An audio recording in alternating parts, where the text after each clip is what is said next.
Welcome to Coffee with the Sarlos. We are your hosts of the show, Karen and Kelly Sarlo. Whether you're struggling with grief or you just need answers, we connect you with spirit to find relief, clarity, and direction in life. We can help you move forward. Good morning, Kelly. Good morning. I have a very tough story today. I had a gentleman, probably in his 30s, and I'm going to name him Jay. And of course, I know everybody listening that's irregular knows we make up names, but if this is your very first podcast with us, we always keep confidentiality of our clients. So Jay's a made-up name. At the very beginning of his session, Jay says to me, I booked the session to speak to my father. He says, that's the whole purpose, Karen. And he said, I have nothing else on the agenda. And I said, okay. So I tap into Dad, and Dad says to me, he went no contact with me. And I said, okay. So I had my little notepad on the table in front of me. And he says, write a couple of things like that down, say it to him, and show him the notes so he can see it's in both forms.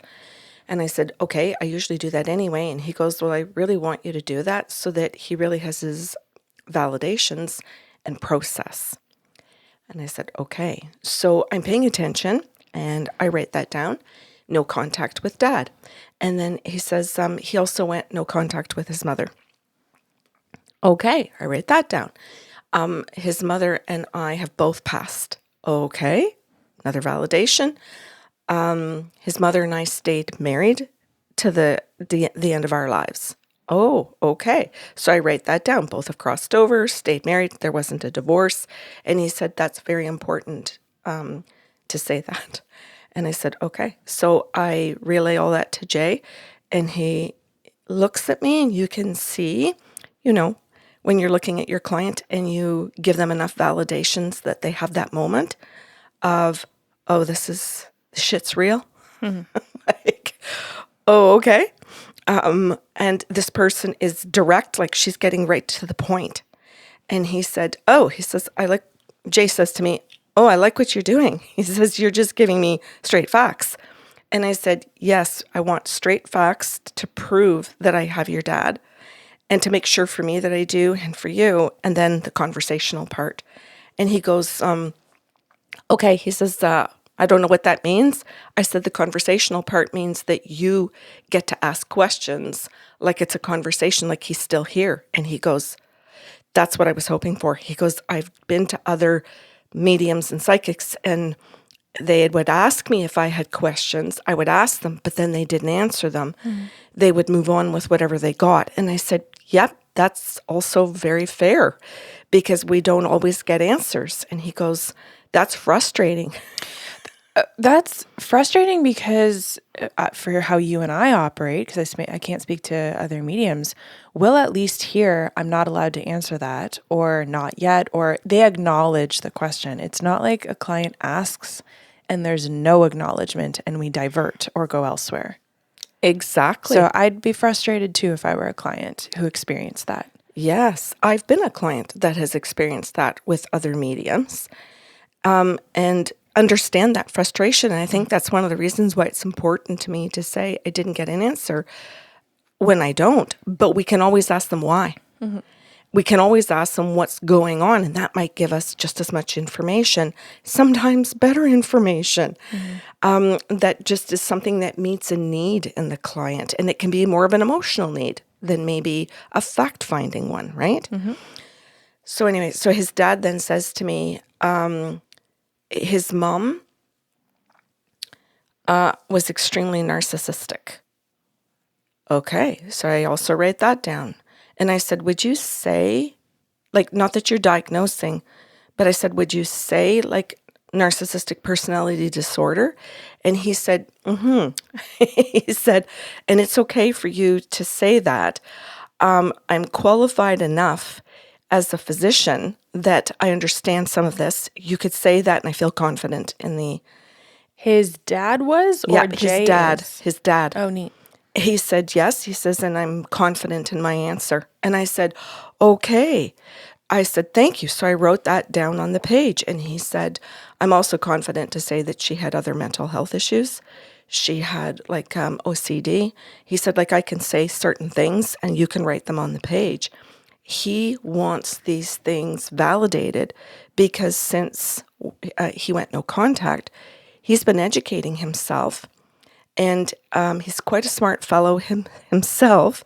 And he's now understanding from what he's learning and from his own therapy that he's confident that his mom had these things as well. But today he wants confirmation from me. Mm-hmm. He literally wants it because he knows my education. He knows I lived it. He's looking for that stamp of dad agrees. And he said, that's why I want it on paper. He's going to take a picture of your paper. And I said, well, he's recording the session. He goes, yeah, guaranteed he's going to take out his phone and he's going to take a picture because he wants to actually take that picture and he's going to send it to all of his siblings to say, Mom was sick. And I said, oh, why's that? And he said, well, because they were what Dr. Romney refers to as flying monkeys. Mm. Dad was a flying monkey, which just means that they were all her enablers and supporters because they wanted to fly under her radar for the abuse she dished out. And it fell to him, to Jay, that got a lot of this abuse. And so he literally wants to take that picture and send it to them as his way of saying, I got the truth and I'm good. And he says, but you have to tell Jay that as much as he's going to do that, that has to be for him. And that he can't wait for any responses from any of his brothers and sisters because they're never going to give him the satisfaction of saying you're right ever. So he has to do it for himself. Mm-hmm. So I wrote that down on the page. I thought, you know what? I'm actually going to write it all out right underneath it so that when he sends it to his brothers and sisters, that message is also written on the page. So I wrote it down. I said, Jay, I'm going to hit pause for a second. I've downloaded what I call a file, meaning that your dad's giving me a bunch of information. These are facts. And I said, I'm just going to hold it up to the camera. Never said anything to him about that he was going to take a picture. Never suggested it. I just held it up because now I'm curious because I also want the validation to see that he pulls out his phone because I want to see dad's in tune with his son. Okay, just daughter speaking to her 60-some-year-old mother, you can do a screenshot without pulling out a phone. That would be the equivalent of taking a picture and you would still be right. I'm arguing in your corner. I'm just saying there's more than one method to get there. Okay, proceed. Okay. I just needed a minute. I love these moments where you are that daughter that tells me those things and I get to laugh at my own thinking. I so love how fucked up my thinking is sometimes. It's good. How outdated it can be. I think it's hilarious. And I love that you love me so much that you do that with so much care. Mm-hmm. It's never a criticism or a form of verbal abuse. You make it so safe for me to learn. Well, I want you to know that you can still be right, even though someone doesn't do it the way that you anticipated. Right, but if you're raised in a home with criticism, yeah, well, if you right, because you've lived in a home with criticism, mm-hmm. Then to have somebody provide a lack of criticism and simple truths, it creates that safety. Mm-hmm. So I just wanted to say I love that safety that you create. Thanks. Okay, back to our story. So I showed it to him, and he did take out his phone, and he did take a picture of it. And then he said, I've also got it on video for me. And I got my moment where it was like, okay, Dad's telling me what he's going to do, so Dad knows what's coming. And that gives me reassurance that Dad's on his game on the other side. I like that. And I find that highly entertaining. Like, I love everything about it. You do? Yes. Like he is saying this? No, I love it. I'm saying I like it because I get to see that Dad's told me what his son is going to do, and I get to watch it. And because of patience, my patience, I get to see that all unfold, and that gives me more confidence to believe everything else Dad's telling me in the spirit world, right?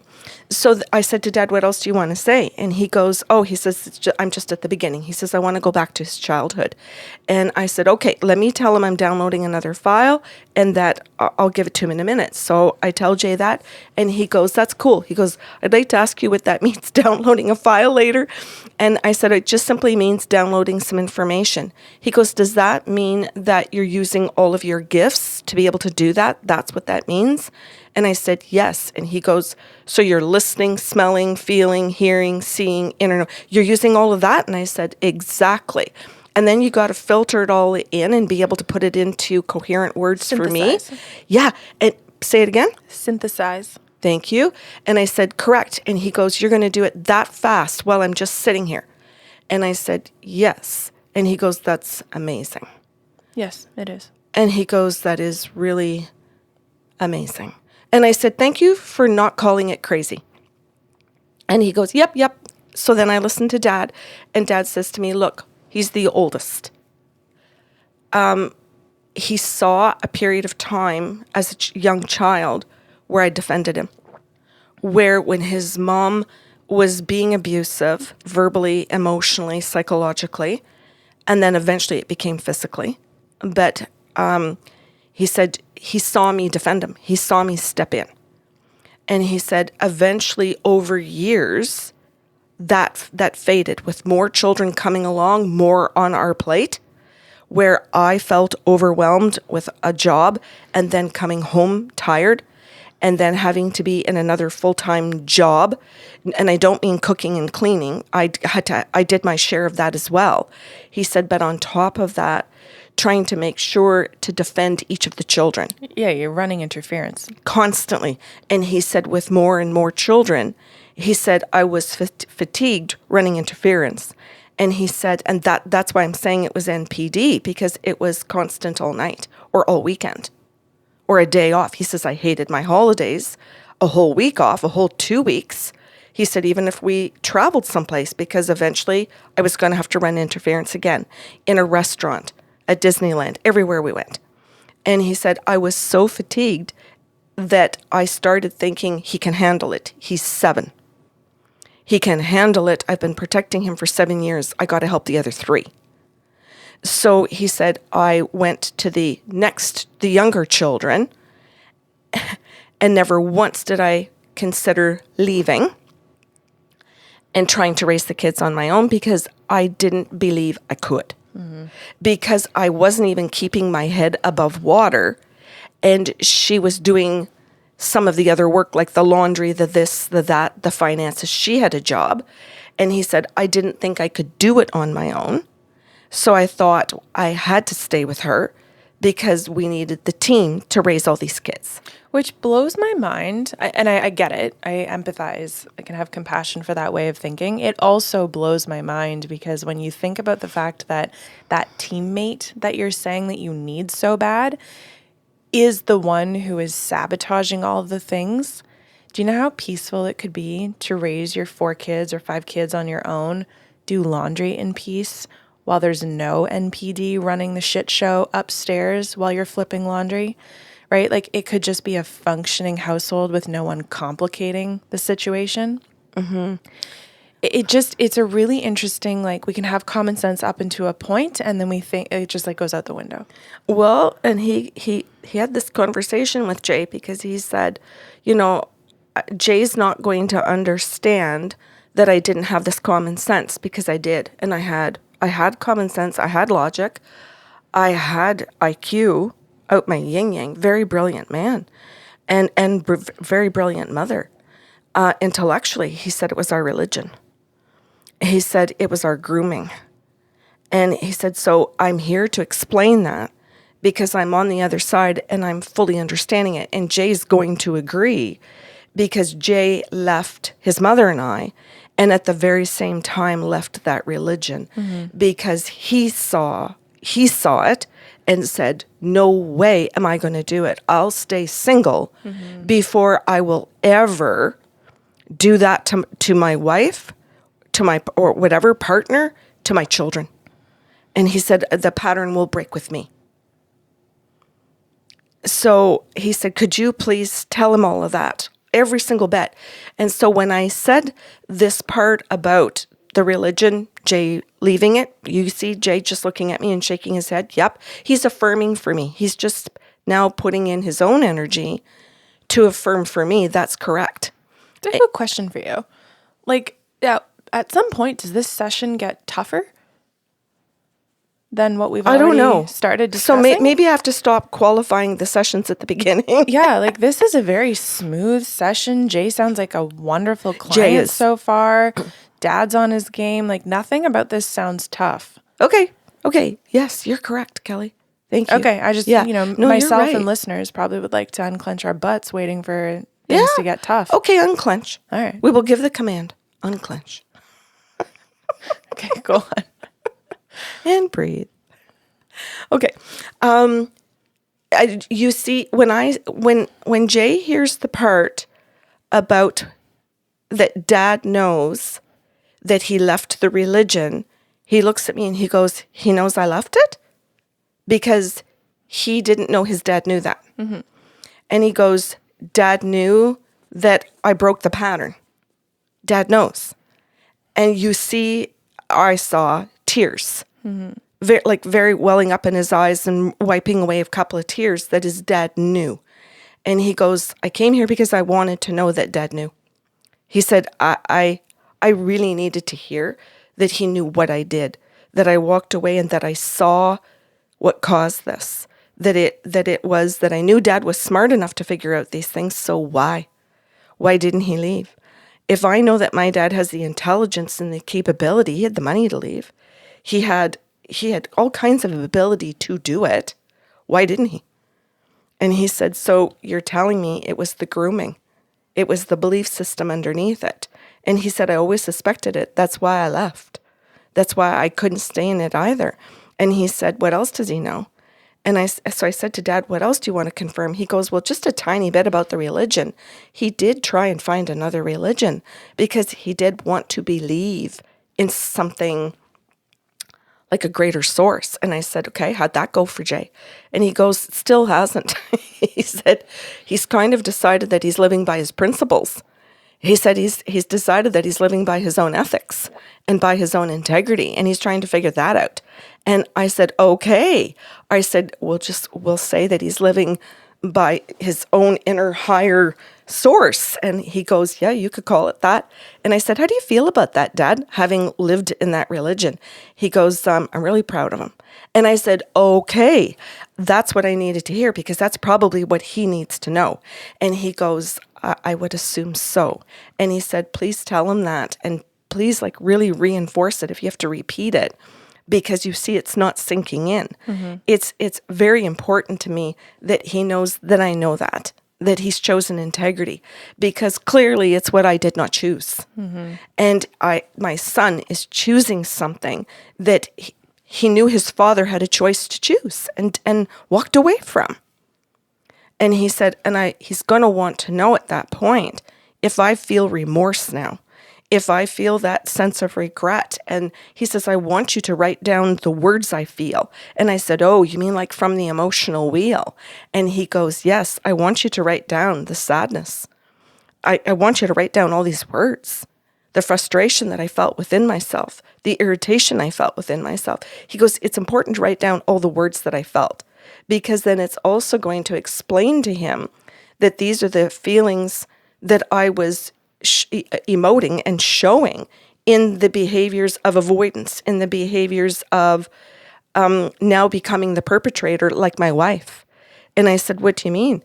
And he said, I didn't fight my wife, I enabled her, which means I also participated in abuse. Mm-hmm. He said, I'm as guilty as my wife of abuse. And he says, by neglect, by avoidance. He goes, she might be the one that actually threw the insults and repeatedly. But I stopped defending. I stopped the correction. I didn't say to her anymore, that's enough. I walked out of the room and went and took care of another kid, being busy, but letting another child, him in particular, have all of that abuse fall on. And that now I understand that that fell on all of the other children, not just him.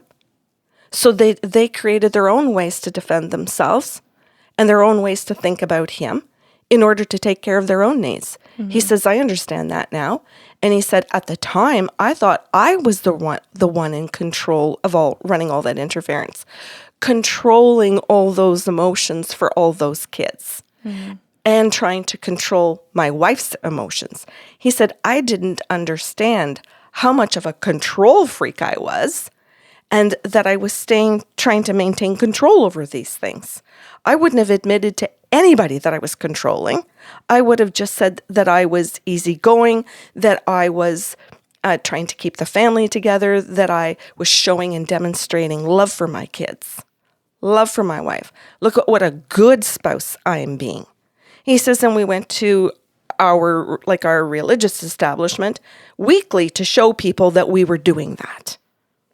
And he said, and I stood there believing, especially when I saw coworkers, when I saw clients, when I saw people in that congregation, believing that I was getting away with it.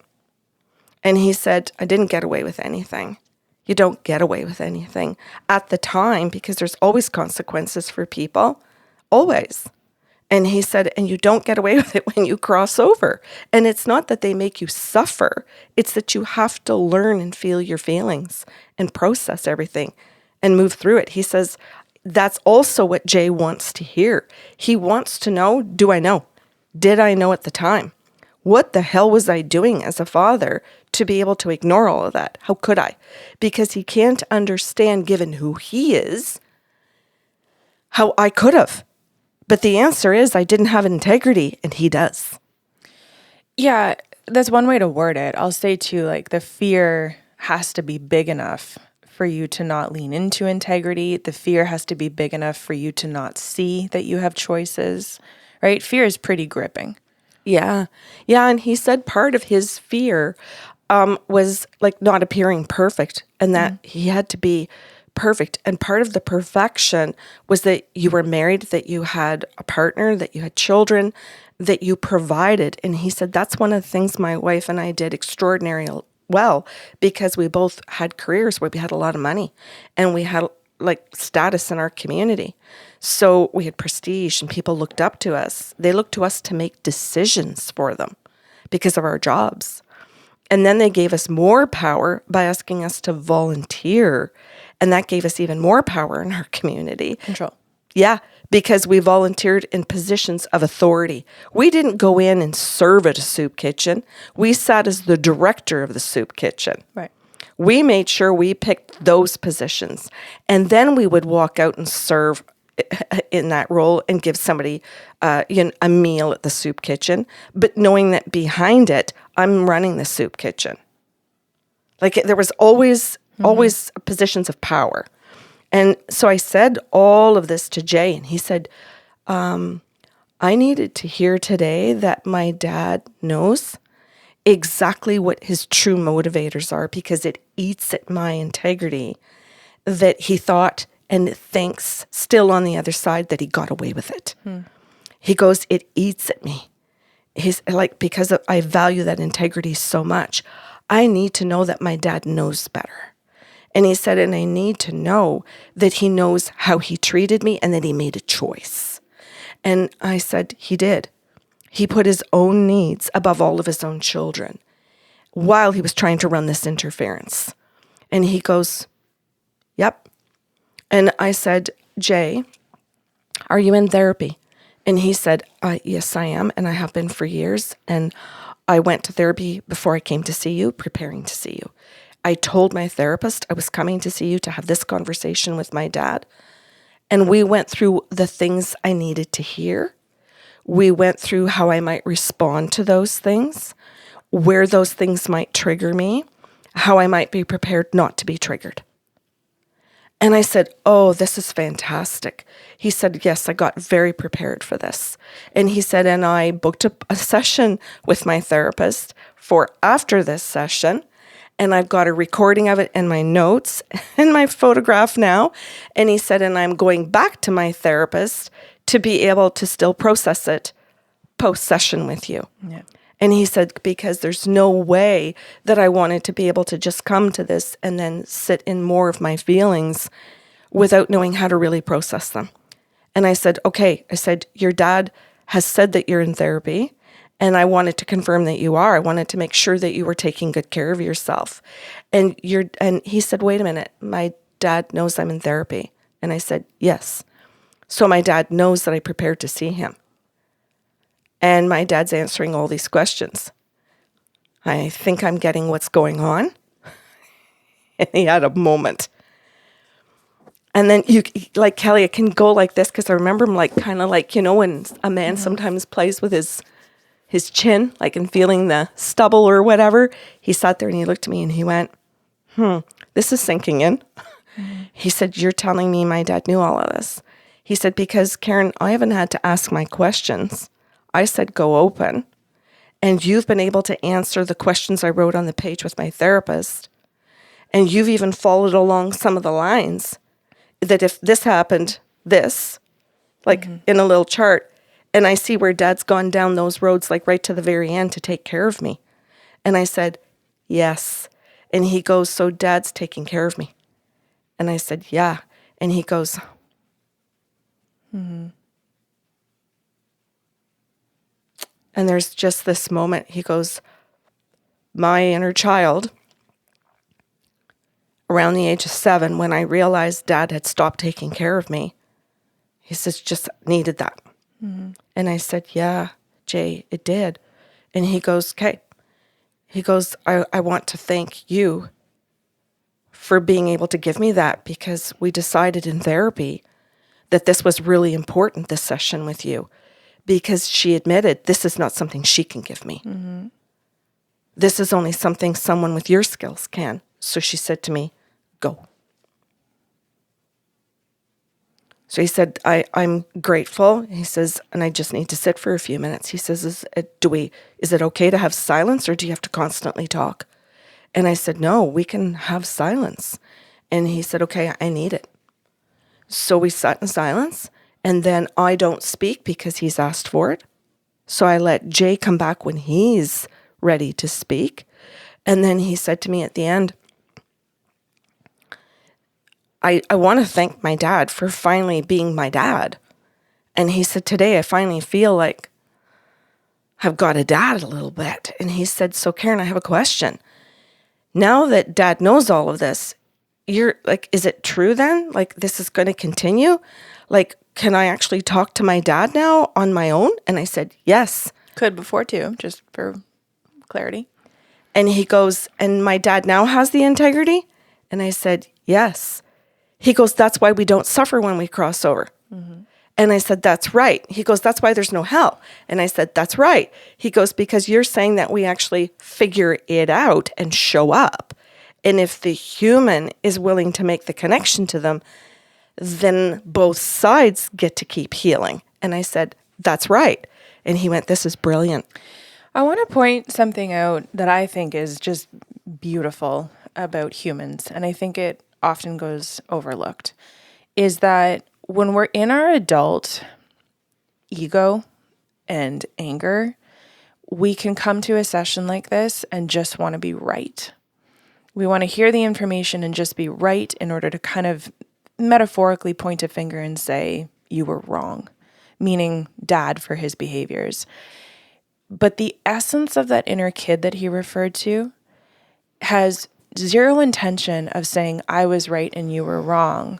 That inner kid is always driven by the desire to know that our parents love us and for our parents to know that we love them, right? So Jay shows up with this intention to say, I was right? Like confirm that I'm not crazy. I was right about this in my integrity, with an intention to be able to connect to his dad and say, I went no contact from a place of integrity, not because I didn't want your love or need your love, but because I chose love. And are you open to that now? I think that's the remarkable part of humans that is at our essence, which, I mean, really is the soul. Because here he is. Here he is wanting a relationship with Dad. Are we both trying not to cry at the same time? No, I'm good. Okay. I don't know why you called this a rough session. I think this is beautiful. What was your last question, Kelly, or statement? I think this is beautiful. No, before that? He still wants a relationship with his dad. Bingo. And that's what we all fucking want. Even when we have definitively said no contact till death, it's because, and again, it's that boundary. I need to be able to love me and you. I can't do that if you're in my life as your unhealthy self. That's the choice you're making. So I'm going to put this no contact boundary in place, knowing that I would prefer to have a healthy parent that I could love and be with. But if that can't happen until you're dead, so be it. That's still an act of love when it's coming from the right place. Yeah. Not no contact, I didn't get my way and I'm going to be the unhealthy one. Yeah. Which has nothing to do with Jay. That's right. And I feel really lucky or fortunate. I know I've worked hard to be the person that hooks those two people up, that gets to be present, that gets to be part of that with them and facilitate that, because I understand not every person can do it on their own just yet. And that hopefully Jay now keeps growing and evolving like his dad, and they get to lean in and start connecting to each other more. It's beautiful. Thank you. You're welcome. Thank you for listening to Coffee with the Sarlos. If you enjoyed the show today, please be sure to subscribe on your podcast platform and leave a review. New shows will air every other Saturday.